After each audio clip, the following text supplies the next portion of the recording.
ಗದಗ ಜಿಲ್ಲೆಯ ನರಗುಂದದಲ್ಲಿ ಕರೆದಿರೋ ಸಭೆ ಕೂಡ ಗದ್ದಲಕ್ಕೆ ಕಾರಣವಾಯಿತು. ಧಾರವಾಡದಲ್ಲಿ ಮುಂದುವರಿದ ಪ್ರತಿಭಟನೆ.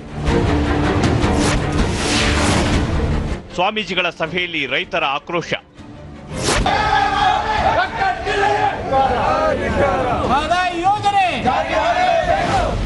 ಮಹದಾಯಿ ಯೋಜನೆ ಅನುಷ್ಠಾನಕ್ಕಾಗಿ ಉತ್ತರ ಕರ್ನಾಟಕದಲ್ಲಿ ಹೋರಾಟ ಮುಂದುವರೆದಿದೆ.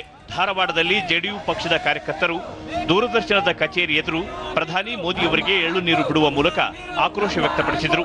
ಅಲ್ಲದೆ ಹಳಿಯಾಳ ರಸ್ತೆಯಲ್ಲಿ ಟ್ರ್ಯಾಕ್ಟರ್ ಇಟ್ಟು ಪ್ರತಿಭಟನೆ ನಡೆಸಿದರು. ಇನ್ನು ಜಿಲ್ಲಾ ವಕೀಲರ ಸಂಘ ಕೂಡ ಹೋರಾಟಕ್ಕೆ ಕೈಜೋಡಿಸಿದೆ. ನಗರದ ಕೋರ್ಟ್ ವೃತ್ತದ ಬಳಿ ವಕೀಲರು ಅನಿರ್ದಿಷ್ಟಾವಧಿ ಧರಣಿ ನಡೆಸುತ್ತಿದ್ದಾರೆ.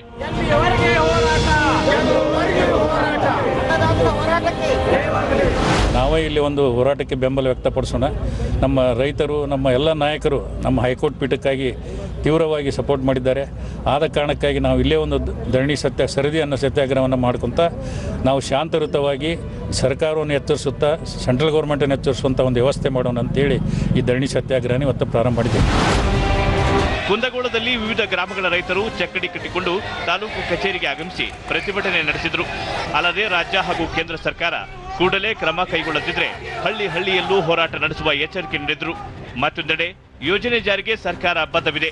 ಯೋಜನೆಯನ್ನ ರಾಜಕೀಯ ದೃಷ್ಟಿಯಿಂದ ನೋಡಬೇಡಿ, ಶಾಂತಿಯುತ ಹೋರಾಟ ನಡೆಸಿ ಅಂತ ಗ್ರಾಮೀಣಾಭಿವೃದ್ಧಿ ಹಾಗೂ ಪಂಚಾಯತ್ ರಾಜ್ ಸಚಿವ ಎಚ್ ಕೆ ಪಾಟೀಲ್ ಮನವಿ ಮಾಡಿದ್ದಾರೆ. ಯಾವ ಸಂದರ್ಭದಲ್ಲೂ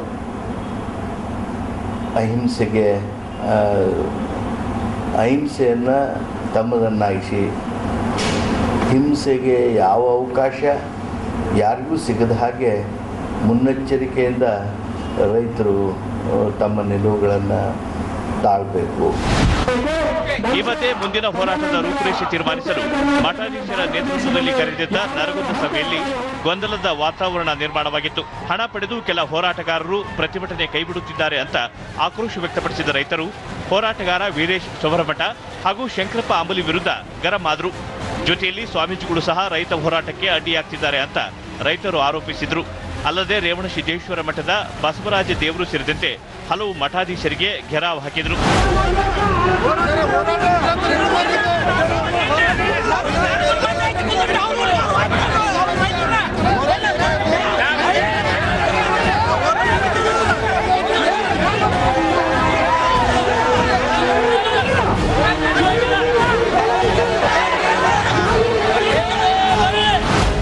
ಮಹದಾಯಿ ಹೋರಾಟದ ಬಿಸಿ ಬೆಂಗಳೂರಿಗೂ ತಟ್ಟಿದ್ದು ಕರವೇ ಕಾರ್ಯಕರ್ತರು ಯಶವಂತಪುರ ರೈಲ್ವೆ ನಿಲ್ದಾಣದಲ್ಲಿ ಪ್ರತಿಭಟನೆ ನಡೆಸಿದರು. ಕರವೇ ಅಧ್ಯಕ್ಷ ಟಿ.ಎ. ನಾರಾಯಣಗೌಡ ನೇತೃತ್ವದಲ್ಲಿ ಹೈದರಾಬಾದ್ ನಿಜಾಮುದ್ದೀನ್ ರೈಲು ತಡೆದು ಧರಣಿ ನಡೆಸಿದ ಕಾರ್ಯಕರ್ತರು ಕೇಂದ್ರ ಸರ್ಕಾರದ ವಿರುದ್ಧ ಘೋಷಣೆ ಕೂಗಿದರು. ಇನ್ನು ಹೋರಾಟದಿಂದ ಸ್ತಬ್ಧಗೊಂಡಿದ್ದ ಧಾರವಾಡ ಜಿಲ್ಲೆಯ ನವಲಗುಂದ ಪಟ್ಟಣ ಇಂದು ಸಹಜ ಸ್ಥಿತಿಗೆ ಬಂದಿದೆ. ಜನಜೀವನ ಮತ್ತೆ ಯಥಾಸ್ಥಿತಿಗೆ ಬರತೊಡಗಿದೆ. ಆದರೂ ಮುನ್ನೆಚ್ಚರಿಕೆ ಕ್ರಮವಾಗಿ ಬಿಗಿ ಪೊಲೀಸ್ ಬಂದೋಬಸ್ತ್ ಮಾಡಲಾಗಿದೆ. ಒಟ್ಟಿನಲ್ಲಿ ಮಹದಾಯಿ ಹೋರಾಟ ದಿನದಿಂದ ದಿನಕ್ಕೂ ಮಹಾಸ್ವರೂಪ ಪಡೆದುಕೊಳ್ಳುತ್ತಿದೆ.